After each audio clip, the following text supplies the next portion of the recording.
It is now 7 days after the release of the Yeezy Quantum Teal Blue, and this shoe is sitting under retail on the secondary market and still in stock at retailers who got this shoe. Back in February, I flew to Chicago and picked up the very first colorway of the Yeezy Quantum that retailed for $250, only released in Chicago, and was reselling for over $1,000 on the secondary market. But now, nobody wants this colorway. What is going on? I am so unsure about what's going on in the market right now. Sneakers are all over the place. Prices are crazy on the secondary market. I still think this is a really good silhouette. And sure, I don't think it's the most wearable Yeezy, but for it to not sell out was very surprising. And we're going to dive into the shoe, take a look at what is going on with it. So be sure to hit that subscribe button. I am here on YouTube just about every single day, sharing my new pickups, talking sneakers with you guys all day, every day. So thank you all for stopping by. But now, for the video today, we have the Teal Blue Yeezy Quantum. It did drop last week on October 10th for a retail price of $250. And like I mentioned, is selling for less than that on the secondary market.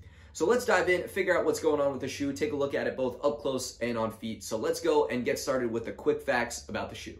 So here is what you need to know about the Teal Blue Yeezy Quantum. So it does fit a little bit small, just like most other Yeezys, so I would recommend going up a half size in this shoe. It does feel a little bit narrow, especially at the top of the toe, so definitely go up that half size. In terms of comfort, it is actually a really comfortable shoe. I do think it's really nice. It has boost in the bottom, and we'll take a look at it up close, but it is actually a very comfortable shoe. In terms of the pricing in the market and then styling of the shoe, like I mentioned, it did cost $250 at retail, but right now at the time of making this video, you can get it under retail on the secondary market. And in terms of style, I feel like this colorway does look a lot like the original Quantum. Obviously, it does have that teal blue hint to it, but it's kind of subtle. It is a little brighter as you move up close, but from far away, it's really not too bad. So now let's get into the shoe. So here we go now with the Teal Blue Yeezy Quantum. So first, let's take a look at the box as we always do here. On the size tag, we have Yeezy Quantum. Style code is G58864, and the color on the box is Ofani. I believe that's what Yeezy Mafia had originally said this colorway would be named, but now they widely consider it the teal blue color, hence the blue on the shoe. So starting out from the lateral side, it really does look identical to the original Quantum colorway with the hint of that blue added to the upper. In terms of the outsole and the midsole, we see the hints of kind of silver, gray, and black meshing together. We have this translucent midsole where you can see parts of where the outsole connects to the inner portion of the shoe. On the toe box, we have a little hit of suede connecting up to the neoprene, going up to the ankle and running up the tongue. So it is a clean shot from the lateral side here. The main thing that does stick out is just that teal blue on the side. As for the front of the shoe, we can take another look at that suede on the toe box. Really nice running up to that tongue, which we see is covered by these thick rope laces, which are the same laces we've seen in all the other Yeezy Quantums. It does come with a tag attached to it here, which just has the same information as the box. If we get that checked out right there, same information on the tag as the box. And then just a clean look from the front. It is a high top sneaker that does go pretty far up your ankle, so we'll take a further look at the shoe now. As for the medial side, everything is pretty much the same as the lateral. We can get a nice up-close look at that material with the teal blue kind of sprinkled throughout. It's nice, very similar to other Yeezy patterns that we see on other sneakers. We can see the black running up to the ankle, the laces connecting on the inner portion of the material, and then the heel cap at the back. And one other shot here with the flash on for the camera. You can see the reflective heel cap on the back, which I mentioned. So it does look kind of sparkly and reflective. So when the light hits it the right way, you guys will notice that, but always a cool addition to see on the sneaker.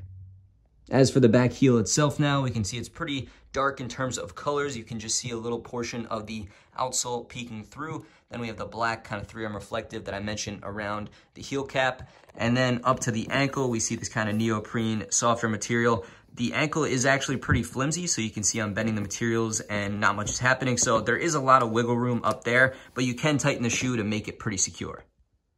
Next up, moving overhead, I've turned the flash back on. You can see the 3M reflecting again. And then as we move inside the shoe, you can see we have the black inner lining and then the black insole, which is the dual branding of Adidas and Yeezy. We can see the rest of these laces here. They do have kind of a nicer lace tip attached and then these thicker rope laces going throughout. And then if we take a look behind the tongue, we can get a shot of the size tag right there for the numbers and information on the shoe.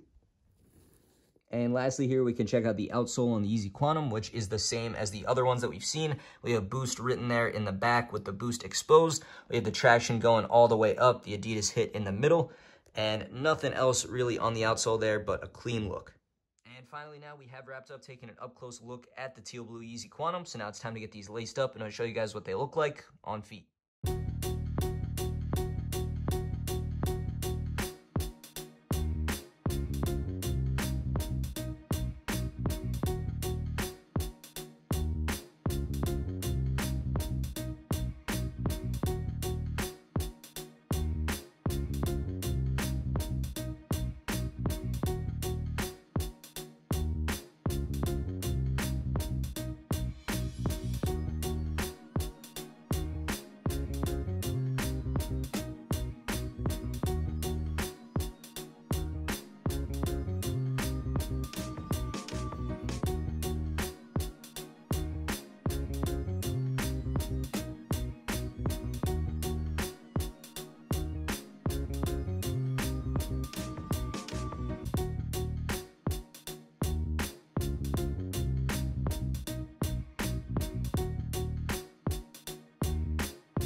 So as we wrap this up, we've just taken a look at the Yeezy Quantum Teal Blue on feet. I have two main takeaways for you guys here to end out the video here. So the first one is that this is still a really good shoe. So I started out the video talking about how this was under retail, what happened, all the hype, all that kind of stuff. That's definitely true. But if you like this shoe, which I definitely do, I still think it looks really nice. And regardless of all the hype and who sells out, who doesn't, this is still a good shoe. I've always liked the Quantum. I think it is really nice. And while it's not as wearable as, say, a 350, it looks good on feet. It's comfortable. It does fit a little small, like I mentioned, so keep that in mind. But it's really a solid shoe. So because it is under retail right now, if you like this shoe, I think you should definitely buy it. I don't know exactly when prices will go back up or how far down they'll go, but if they're under retail at a price you like, I say definitely grab them. Because the second takeaway is that I think this will go up in price a lot at some point later in time. Definitely not anytime too soon, but we've seen this with a lot of Yeezys where they dip down, even some below retail, and then shoot back up at some later point. I think it's going to take a while for these Quantums, but I say if you like them, grab them now because eventually they'll go back up. And that Yeezy hype as a whole can just definitely die out. We've seen it with this shoe. Literally 8 months ago, this shoe was reselling for 3-4 times its retail price and now is sitting under retail. So Yeezy hype can definitely still die down and even disappear in some cases. So whatever that exactly means, it's still possible. It seems like 350s are still going and going. They keep pumping out colorways. They're still really popular and very highly demanded. But the Quantum did not do that here. So let me know what you guys think in the comments down below, but hopefully that gives you a better idea of how to frame this shoe and what to do with it if you're in the market of either buying it or selling it. So I want to thank you guys all for stopping by. The last thing I want to mention is my rating on a scale out of 10 here, and I'm still going to 9 out of 10. Regardless of everything else, this is still a really good shoe. I like it a lot, and while it's not, again, as wearable as 350s, it's still really good. I think the blue actually does look nice on feet, and there's really not too much wrong with it in my opinion. So again, leave those comments in the comments down below. I want to thank you guys all for stopping by the channel. I want to thank you one final time. Be sure to hit that subscribe button as well, and I will catch you guys again real soon on the next video.